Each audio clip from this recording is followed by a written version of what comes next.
Thanks for joining us on 9 News Plus. I'm Chris Bianchi. Today is January the 27th, which is also Holocaust Remembrance Day. Colorado Attorney General Phil Weiser is the son of a Holocaust survivor. In fact, Weiser's mom was born in a Nazi concentration camp just hours before it was liberated by the American Army. Phil Weiser's grandmother cut her own umbilical cord to give birth to Weiser's mother, Estare. It is truly an astonishing story of both survival and hope. Here's my full interview with Phil Weiser, where he outlines his family's tragic yet inspirational story of survival. So my grandparents both grew up in Poland. Neither graduated from high school. They were owning a shop. They were enjoying their lives before World War II. And after the Nazis came and occupied their town, they were living on the run, they were living in concentration camps, and they have to find a way to survive. They did survive. They'd lost their son, who was killed by the Nazis, but miraculously gave birth to my mom in a concentration camp, making my mom one of the younger concentration camp survivors still alive.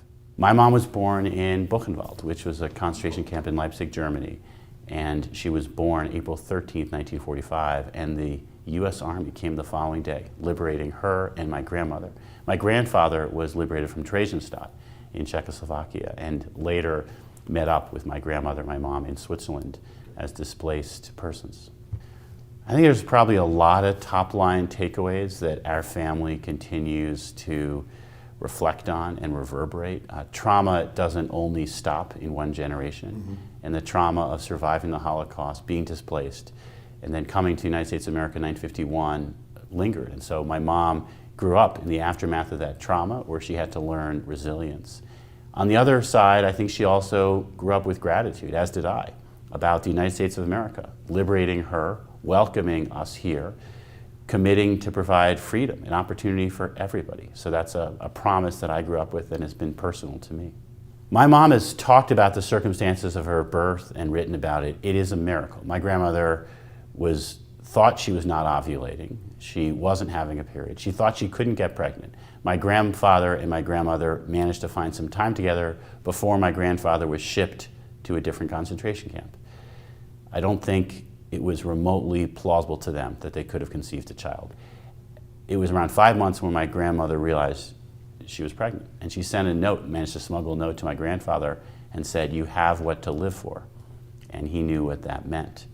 And miraculously, my grandmother was abandoned because the Nazis took anyone who was well on a forced march, left my grandmother behind, and she gave birth by herself, managed to have a knife to cut the umbilical cord, managed to feed my mom, and survive for a day before the U.S. Army arrived and the Swiss Red Cross, which took her in and then brought her to Switzerland.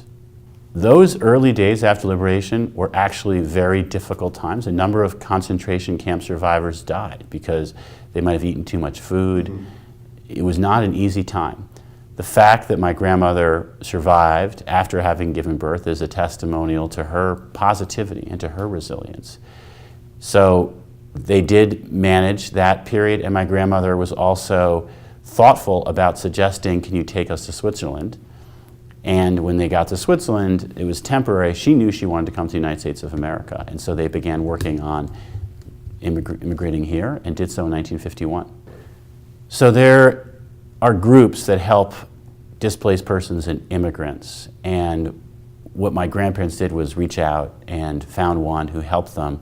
We actually got the files of my grandparents writing to this group around how to make sure they could come to the United States of America. It was not a quick process, but they were persistent and they managed to be welcomed to join us here in the U.S. My grandparents initially went to New York, and that's where I grew up, in New York. I came out here through a fluke of circumstance after law school and fell in love with Colorado, but my parents still live in New York. My grandmother lived till 102, and she was there when she passed. My mom still alive, and my dad in New York. So one has to think about how to focus after such a terrible experience. And my grandmother, after she survived, said to my grandfather, "If we don't stay positive, if we don't keep our faith, it's as if Hitler won the war." My grandmother was a very positive person, and I would ask her, Bubby, which is what I called her, "How did you believe you'd have a better future?" And what she would say is, "It's easier to believe. She was steadfastly positive, always seeing the best in people. And people helped her survive. My grandmother did not survive alone. Along the way, a number of people did solid turns for her that helped her survive. And so she did choose to see the best people, and my mom has the same approach.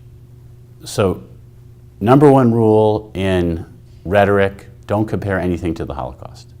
It cheapens the Holocaust, it degrades the memory of those who've been lost, and it blurs the painful experience that somebody went through to compare anything to the Holocaust. People have compared measures during the pandemic to the Nazi regime.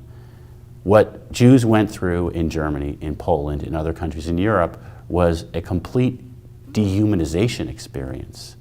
Loss of every bit of their freedom and liberty, and in most cases, loss of their lives. Most times when people compare something to Nazi Germany or the Holocaust, it's nothing like that. And so let that memory sit where it is and make your political arguments without resort to comparing anything to the Holocaust. So I wouldn't be in public life and public service if I didn't grow up the way I did. My true north is about serving others, and it's about fighting for freedom and opportunity for all. The benefits that I received and my family received by being able to come to the United States of America has meant everything. We came here, my family, with absolutely nothing.